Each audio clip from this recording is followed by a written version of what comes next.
Pastor wena lo obuye achaza amaphupho. Inamba yami ngisenze ngoba uyimember so ngo-9 ka-5 ntambama kuphela from Monday to Friday kuphela. Nake sicela kuwena ungangi-WhatsApp nangebhadi ngephutha futhi ngesabatha nangeSunday ungafoni. Sibheke u-user vele ubuza chazani uphupha ubaba okuzalayo ekuflathele mawumbize ngakunaki and ubaba sewashona. So umuntu ongasekho umflathele, the deceased person is turning back on you. It's not looking at you, rather that person is giving you his or her back. Kuwuphawu olubi uma umbiza ekuflathele noma awumbizi kodwa uma ekuflathele nje ebheke emuva, yabona.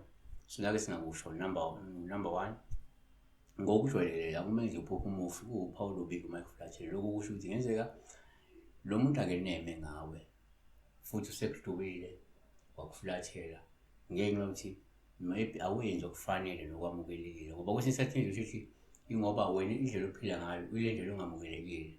So lo muntu akaziqhenya lento le oyenza noma akanema lento ngendlela owenza ophila ngayo, yabona.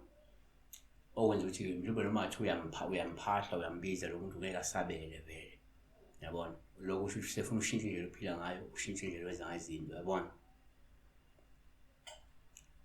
2 kwesinye isikhathi uthi uma uphupha umufi kuwuphawu olubi uma ekuflathele. Lokhu kungabe kuveza ukuthi umufi akezile kahle, khona okubi ongenzeka kuzokwenzeka ungazelele, ngoba kuyenzeka kwesinye isikhathi umuntu ngesikhathi eflathele bathambile ebhekeleni engakubuki ngoba wena uzobhekana ney'nkinga ongazilindele, yabona. Okay.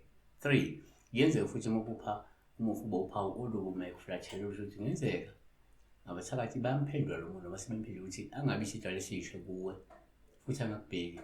Ngisho ungamphahla, ngisho ungambiza uphahle uthemeleze, lo muntu vele usokuflathele ngenxa yani yabathakathi.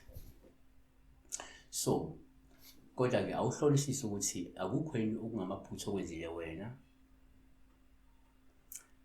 Mhlawumbe wena wadelela umsamo, waphaza umsamo so isidalwa sokuflathela, noma lo muntu alimhlambululile so awukwazi ukumphahla umbize ungakamhlambululi angeli kwelamathongo, yabona. Siyabonga. Lokhu kuyisiko.